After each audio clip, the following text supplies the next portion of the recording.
It is now my pleasure to welcome to the podium Einar Hollander, who is our member and will introduce the long program. Einar.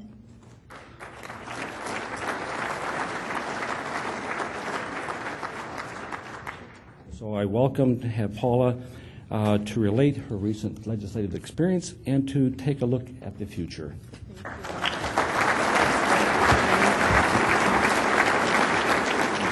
Thank you, Einar. Madam President and Seattle Rotary members, good afternoon.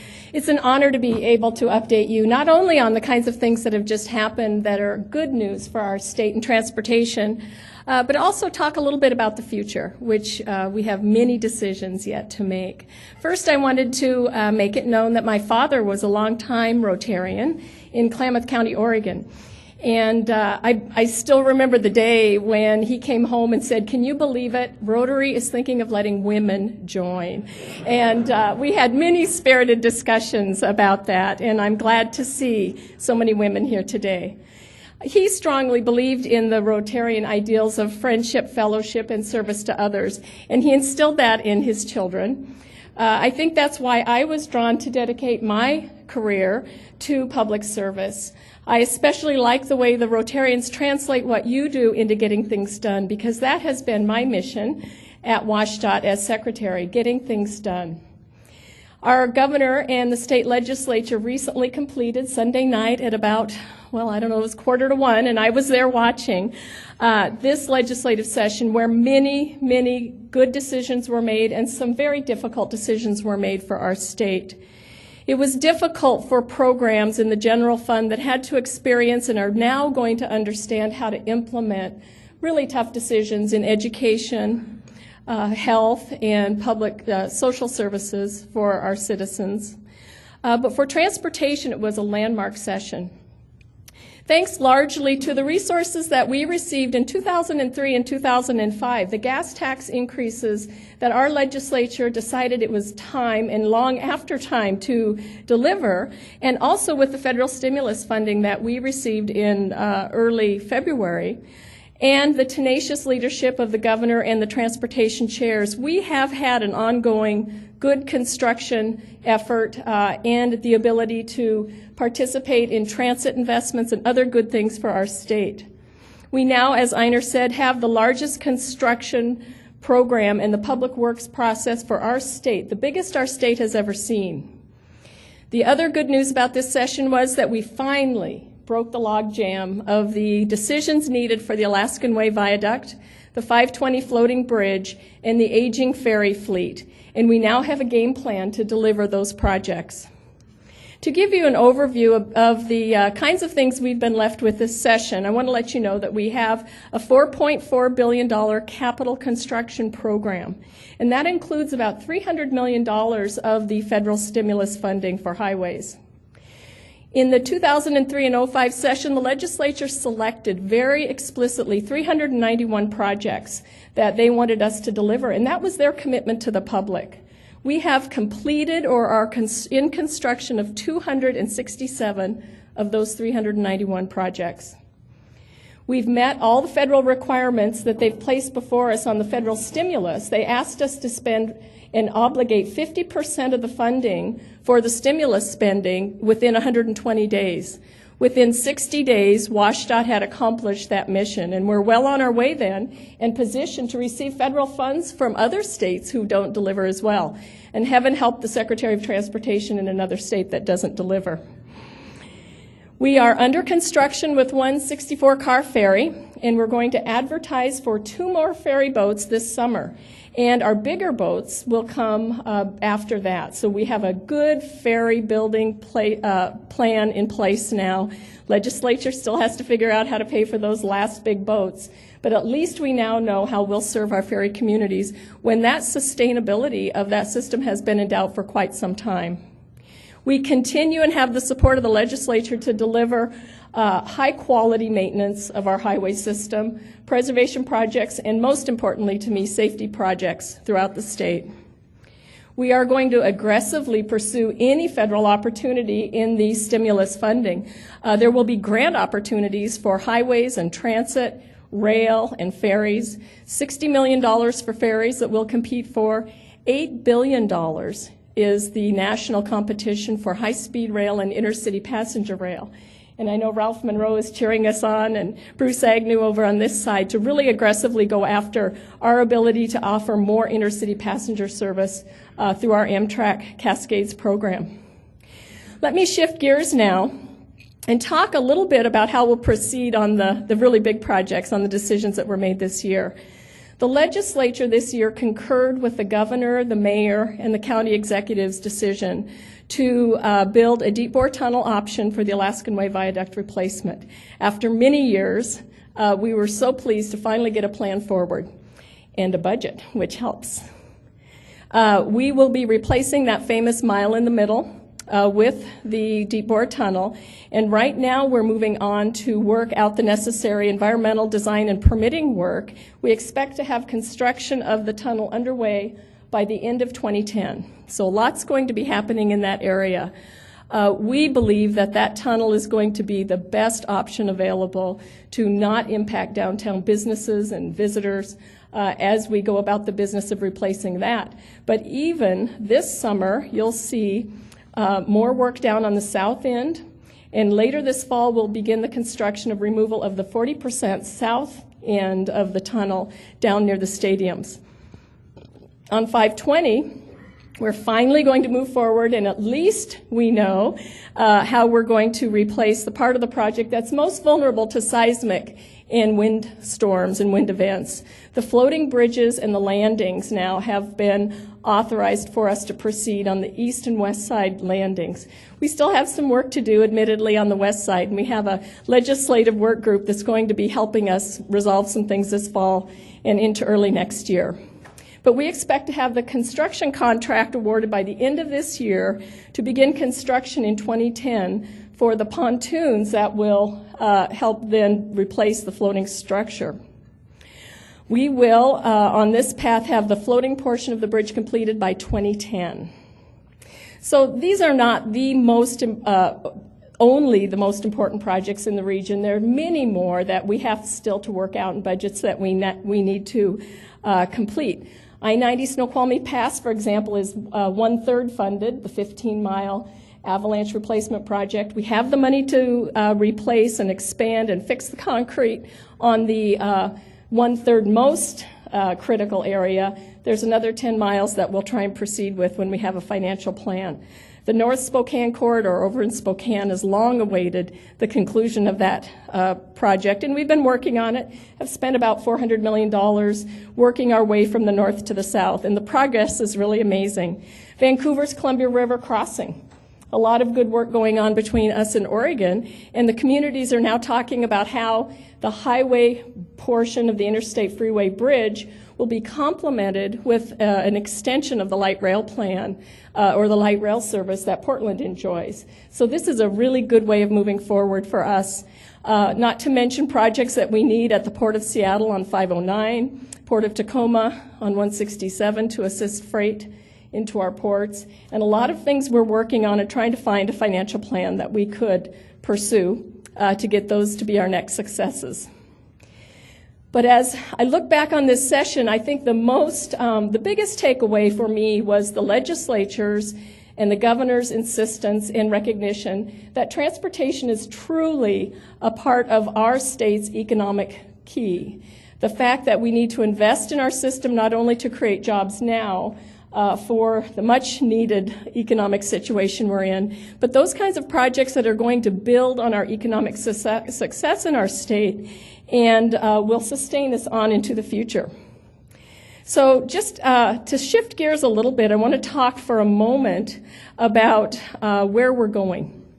As a state and as a transportation entity, as you think about how we've made decisions and how we've created projects in the past, seems that we've for a long time planned our transit in one corner. We've done a highway project in another.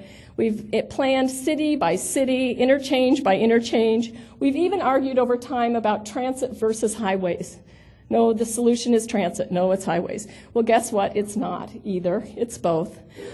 We have changed our thinking more about integrated planning for our state and local transportation system.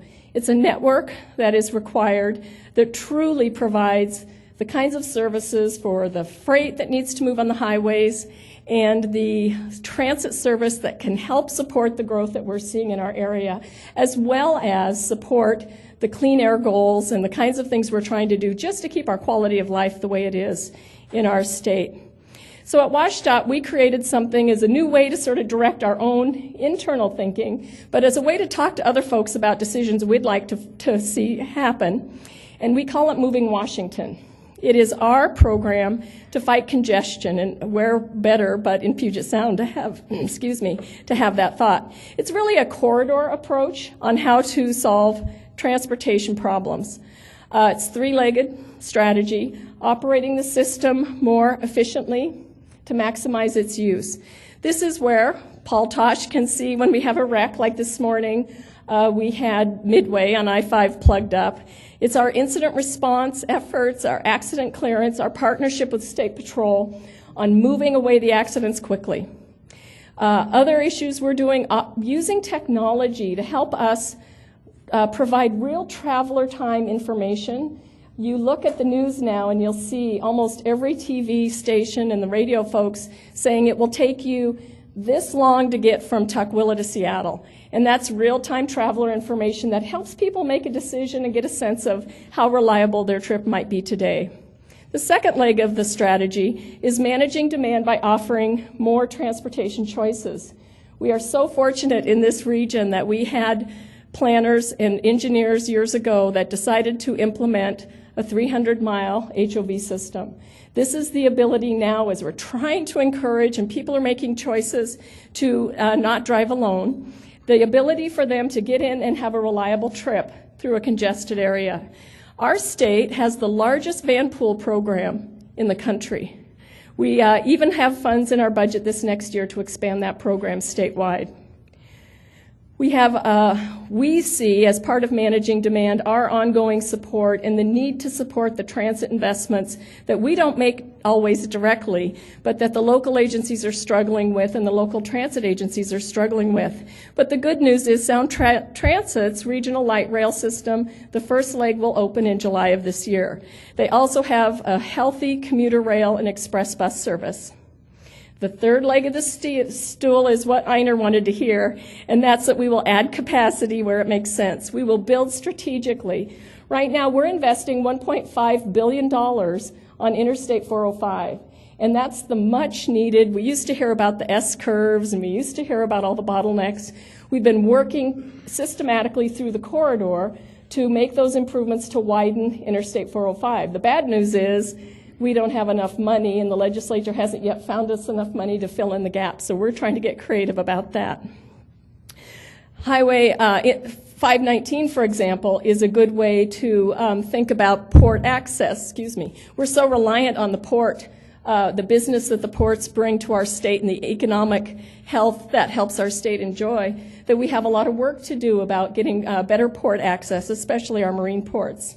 And then extending the HOV system into Pierce County. Those in Pierce County have long awaited to be connected to the central Seattle and Bellevue area with having the ability to have HOV lanes. But we can't do these things without funding, and that's where we're trying to get creative and think more about the future of our funding system for transportation, not only in our state but in the nation. Now, you don't think I wouldn't take that opportunity to make a pitch here to such an esteemed group. So I just want to plant a seed. You should know and probably hear that our gas taxes don't keep up. It's a flat revenue stream, does not react to inflation, certain pennies per gallon. Our biennium budget this year is great. It's very healthy, and we're very fortunate to be able to have the kind of program of investment we do. But last summer, when we had $4.80 a gallon gas, people stopped driving. About 4% per month revenue drop and travel drop came down. Congestion looked pretty good. We didn't have much congestion, and I took full credit for that. But what we also saw was our revenues drop. So our ability to keep up with the maintenance, preservation, and expansion of our system really fell. So as more fuel-efficient vehicles come into play, which we're encouraging and hoping to see, we're going to see that gas tax revenue stream really as a loser and not one we can rely on. Our federal government highway trust fund is pretty well broke. And so it's not something where in the old days you could look to the federal government to see if they could help bring more money into our interstate system at a minimum. Those days are gone. So nationally, the conversation has turned to how to find sustainable revenue sources for transportation in the future. We've had good responses from the public about understanding the need to toll 520, for example, in order to afford that bridge.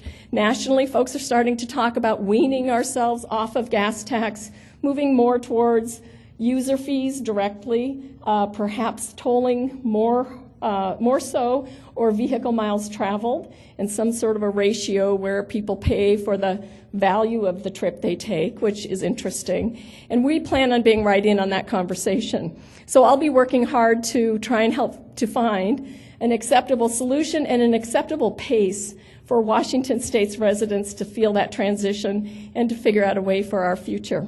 So I want to stop here because I know it would be important to take questions, and I'm happy to do so.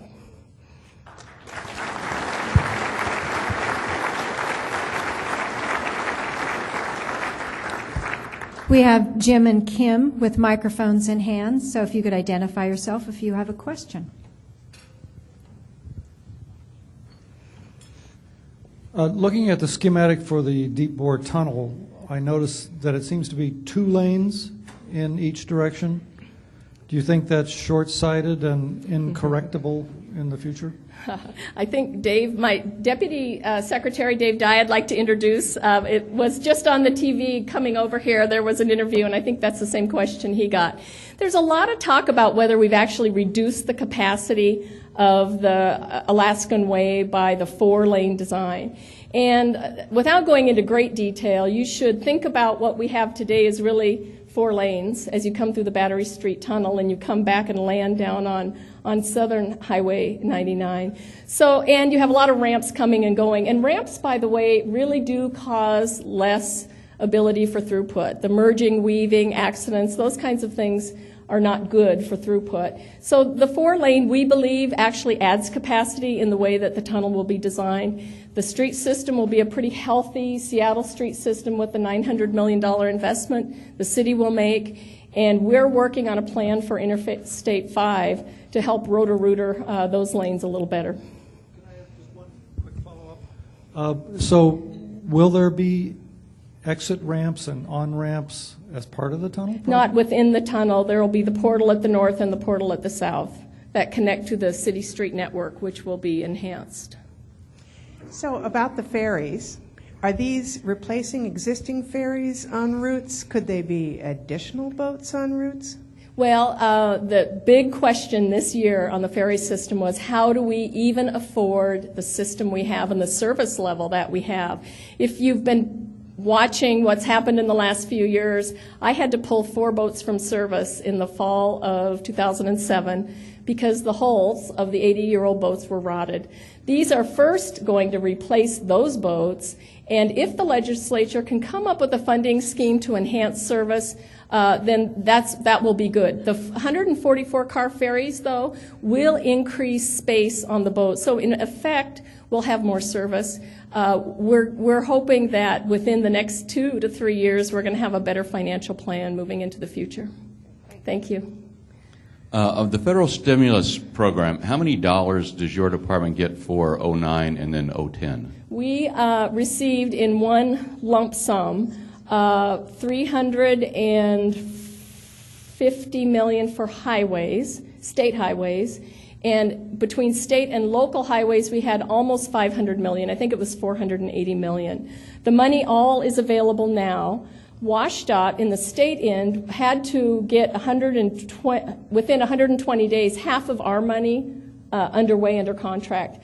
Tomorrow we're going to break ground and the contractor will finally, this is the first contractor who will be spending stimulus money. We have quite a few projects advertised and awarded. So our money will go basically, through about 2.5 to 3 years. We have that long to spend the money. But us and the local agencies all tried to front load the construction portions of that money so that we could get the jobs benefits quickly. Hi, thanks so much for your talk today. Having just visited Portland recently, which is almost a sister city of ours when it comes to green living, I'm just curious about how much bicycling is a part of the overall transportation plan in Seattle and the surrounding areas, just because it seems like that's a very, very user-friendly way to get around town. I think that one of the benefits that Seattle, again, when you think about congratulating our forefathers, there was a lot of discussion around bicycle planning in the past and even separate corridors for bicycle planning. What we see now more is our local agencies are taking better advantage of making bicycle lanes within their corridors. On our interstate freeway, very little bicycling goes on, but the discussion in the communities and how we connect with the communities, and as we come through a community, it used to be in the old days, get out of our way, here comes the DOT. We're really working hard on contextual solutions where our projects fit better within the community. So biking, walking, just lighting are all a really big part of what we're trying to do as we fit into communities to have a lighter footprint on our state highways. It's my understanding that the interstate highway system is made of 50-year-old concrete, and it was all basically built 50 years ago. So could you talk about how much more money we're going to need in the future to reconstruct the rest of the interstate system after we've gotten ready for the Olympics? Well, one of the things that we do as we go through projects, and you might remember last summer we shut down I-5 to repair concrete. We're finding that the designs from 40 and 50 years ago of concrete panels were not as good as they are today. So we've tried several things. We first go through all of our concrete roadways, and we've done dowel bar retrofits. You'll see the little slashes in the road as you drive along. That's where we tied dowel bars to the concrete panels to bridge where they were faulting and having ka-chunk, ka-chunk, ka-chunk kind of travel.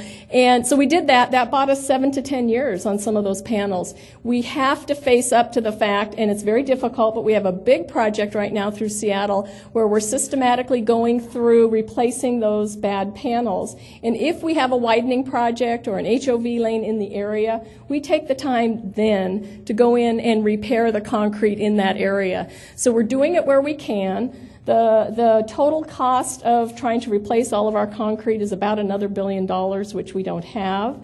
But as we go through, and on I-90 Snoqualmie Pass, that's one of the biggest areas where you can see some of the lanes and the panels just turning into rubble. We are going through on this project where we have the avalanche control and the lane widening to repair that concrete. Secretary Hammond, my question will not be a surprise to you. It's regarding 520. About 5 years ago, a number of us approached WSDOT, and we're very grateful to find Maureen Sullivan gave us a full and fair hearing for our neighborhood idea for 520.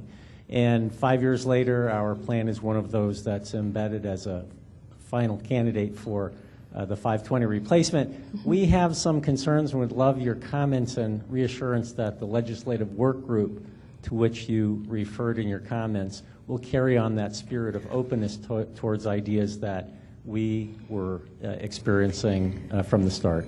I will. It's interesting because we've tried several techniques over many, many years to come to resolution on how to fit 520 back into the communities and the corridor on both sides.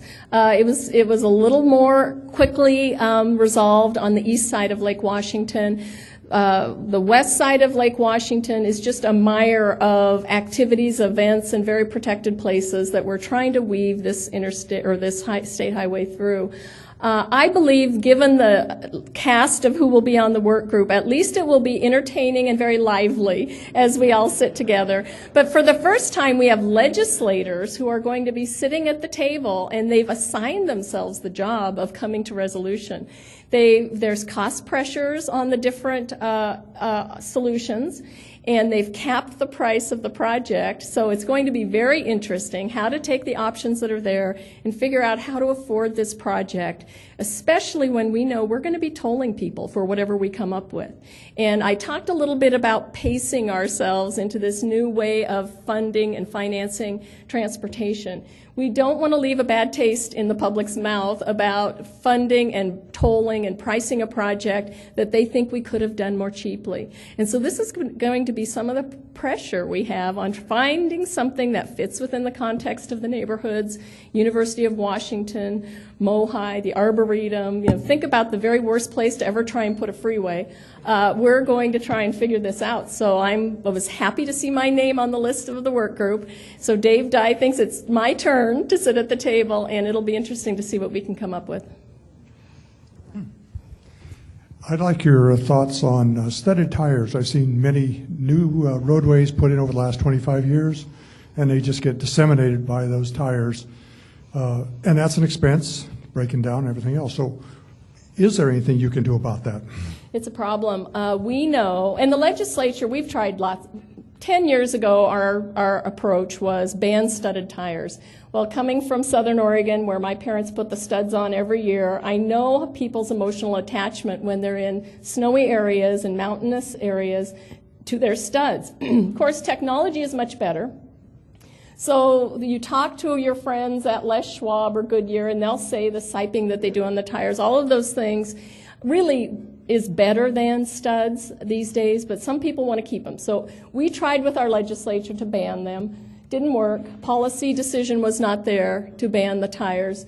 We tried and were successful on moving to a newer technology, which is called Studs Light or lighter studs. They wear out faster, but they don't do as much damage to the highway. We lose about $10 million worth of pavement a year to what studded tires do for damage in rutting.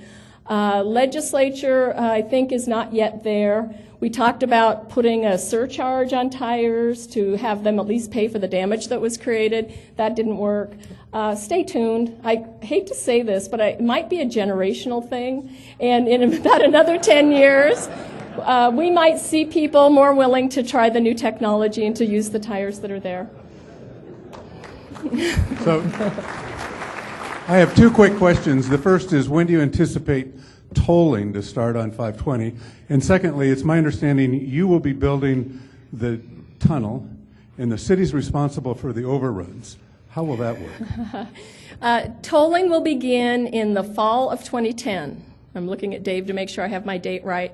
This was really a hallmark decision too, is that the policy decision and the public surveying and the vetting that we did over the summer last year in our public outreach, people understood why if you toll early, you have a bigger down payment for your facility, and they were willing to go there. The majority of the people said, go ahead, let's toll early because we know we're going to get our project. So that was interesting. On the viaduct, the city overruns, you know, this is a very contentious issue about whether the project will cost what we say it will cost. We believe that we have in our new risk estimating system that we've had for 5 to 10 years, really very well thought out risks that we have priced, that we have assumed that if you can't manage your way out of it, certain things happen. The project may cost $2.8 billion. We believe we can bring it in for under, although we're not going to talk too much about that till we get further in our design. But trying to, and some people say we've got it priced too high. Legislators and talk show hosts say we've priced it too low. And I think the new big game is I heard Dory Monson will quit his job on the radio if we bring it in under budget. That's enough incentive for us to bring it in under budget. And so it's not a good precedent to have a state highway project that we say, oh, by the way, if it costs more, you're going to pay city whatever, Yakima, Okanagan, Wenatchee, Seattle, probably a very bad precedent. We're a partnership team on this project. We're going to work hard. This is my incentive to keep the costs contained. No ornaments will be hung on this project. We're going to keep a very tight ship on the cost of this project and do what we can to bring it in under budget so that the city doesn't have to worry about the words that were in that legislation. Okay. Hi, could you please speak to the progress the state is making around earthquake retrofitting for the older bridges and overpasses around the state? Sure. As we approached, I believe it was the 03 revenue package, and again in 05, I don't remember which year the majority of the safety retrofit money came in, But the legislature really wanted to get after those areas in the high-risk zones, which is Puget Sound, and then there's a medium risk, which is the rest of Snohomish and Pierce County, drew those circles and looked at our major lifeline bridges, particularly the interstates, the major highways, and asked us to do a retrofit program. We're doing very well with that. We're almost complete. And some of our widening projects and programs, like the HOV project in Pierce County, will replace the hollow core piles on the Puyallup River Bridge. So some of our widening programs will fix those problems, and in other cases we're going in with just a distinct retrofit project on those bridges. Now, 520 Bridge and the Viaduct are the two most obvious high volume bridges that we're worried about. The wind action on the floating bridge and the earthquake risk of the hollow core piles on the approach slabs of 520 is what's been keeping me awake at night. So I've been smiling ever since the legislature made the decision that we could move forward on these two projects. Thank you.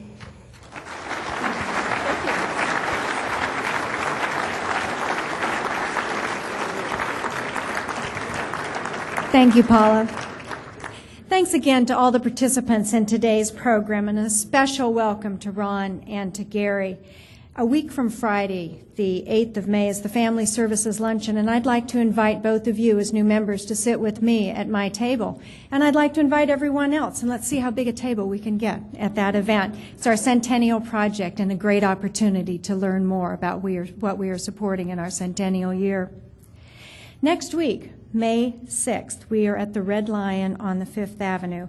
Our short segment will be presented by Jean DeVauvenay of the Cascade Land Conservancy, and our long program will be by the Executive Director of the Puget Sound Alliance, David Dix, and he will be presenting his report card on the Puget Sound. Thank you to Paul and to Paula for your insights. Today we heard how we can get quickly from one point to another. Whatever happened to that concept, the quality of the journey, or stopping to smell the roses? Are we focusing too much on getting somewhere else that we haven't even noticed where we are today? Here is actually a really good place. Even with all the problems that surround us, this very moment is in fact good. So as a special gift to all of you, we're going to adjourn 1 minute early today. You all know that we calibrate our programs in 30-second increments, so 1 minute is a big gift. So as you leave today, notice the blue sky and think of your many blessings. We are adjourned early. Enjoy. Seattle Rotary Online is made possible in part by a grant from First Choice Health, working with the Washington Health Information Collaborative to use technology to bring better health care to patients throughout the Pacific Northwest. First Choice Health.